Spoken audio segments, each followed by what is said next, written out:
Hey guys, Namaskara, what is up? Welcome to another vlog. My name is Karthik Naidu and you are watching two vlogs. On today's vlog, I'm going to be talking to you about how not to buy a Yamaha RXZ. For a lot of y'all who don't know what the RXZ is, the RXZ or the RXZ was like the R15s in the late 90s and the early 2000s. It's a kick-ass two-stroke motorcycle, guys, and you got to have it in your collection if you're a two-stroker. So yeah, I'm going to be talking to you about how not to buy the Yamaha RXZ. Okay, so I fell in love with this bike because of my broskies. Most of my broskies own like a two-stroke like the Yamaha RXZ. And so we went on a long ride to Chikmagalur, and trust me guys, that's one of my most memorable trips.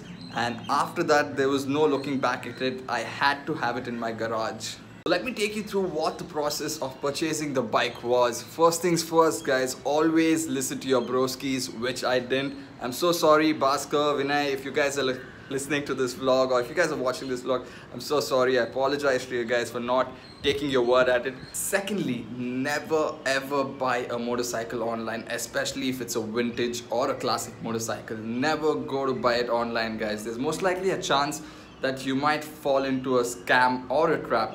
That's what happened to me. So what happened to me was I found this guy who was selling the Yamaha RXZ for 60,000, and I was so impatient that, you know, I told the guy I'm going to pay him full cash and take the bike. I called my mechanic and I told him that, you know, I've seen this bike and I really want to pick this bike. Let's go and pick this up.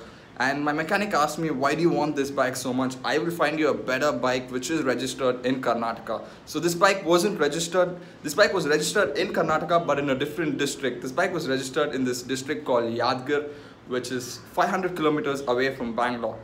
So I told him, no, I really want to see this bike. Let's go and see this bike. Let's go check this out. And we went there, we saw the bike, and I got so impatient after seeing the bike. I was like, we have to get this. This has to go into my garage. So we saw the documents, and this is where I made the biggest mistake, guys. All the documents of the bike had expired, like the RC, like the registration, like the insurance, like the fitness certificate.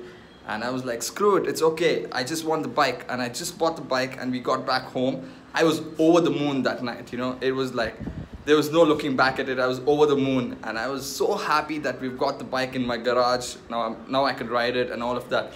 And after a day, I go to the RTO, I give the documents, I give the registration. That's when I realized, that's when reality sinks in, guys. So what really had happened was all the documents had expired, and also the bike was hypothecated.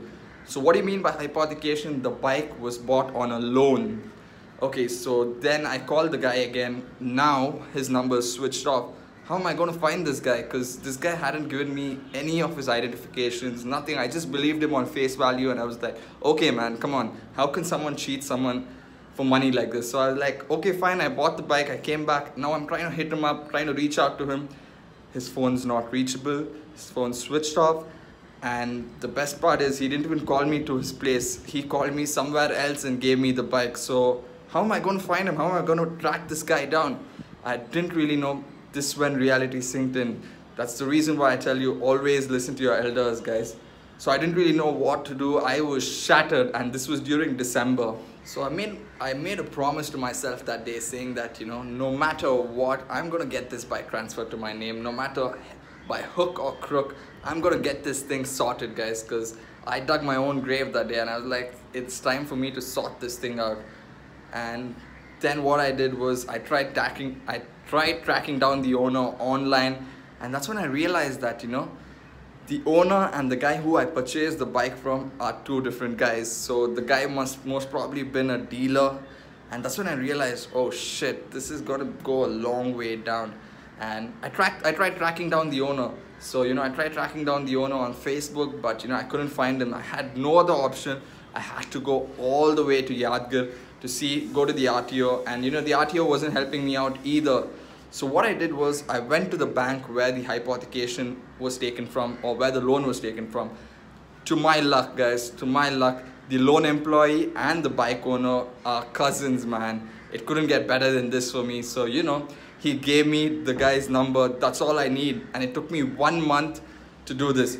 On January 17th is when I made my first trip to Yadgir, and that's when I got that's when I got the owner's number, and I hit the owner up and I told him that, see, I bought your bike like this. And you know, he was so down to earth. He literally understood the situation. He was like, no worries, I will get you the no objection certificate. I will get you everything. I will make sure that the bike can be transferred to your name.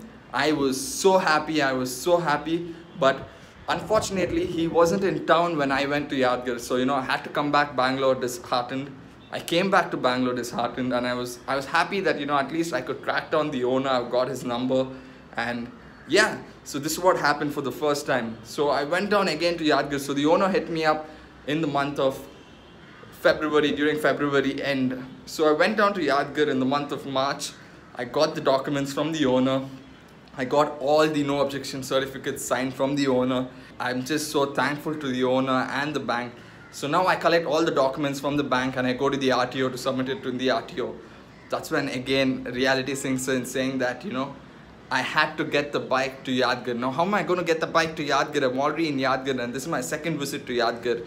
So it's not easy, guys. And I was like, damn, how can you transport a bike when the documents have expired? Most of the government facilities are not going to transport your bike. Like the train is not going to take in your bike if your documents are expired. I was like, how am I going to do this?